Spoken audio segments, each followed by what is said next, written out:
At habang nag-aantay nga pala ako ng kulo ng tubig, ay rin nga at nagsayaw-sayaw muna ako para namang walang problema apakasaya Sana all!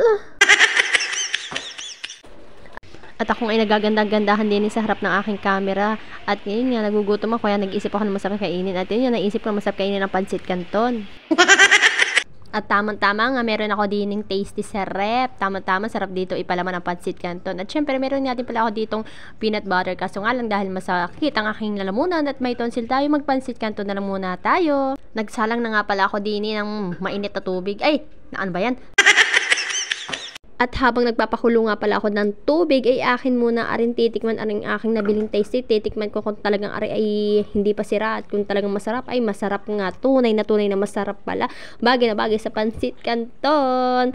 At ayan nga, kumuha nga pala ako dito ng marami at may bibigyan ako din At habang nag-aantay nga pala ako ng kulo ng tubig, ay rin nga at nagsayaw-sayaw muna ako para namang walang problema apakasaya Sana all!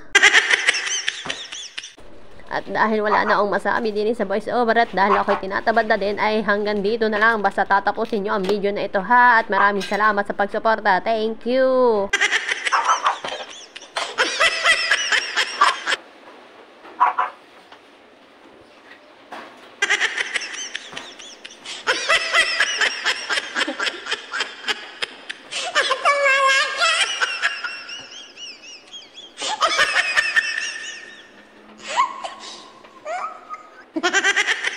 At tama na, para na akong baliw din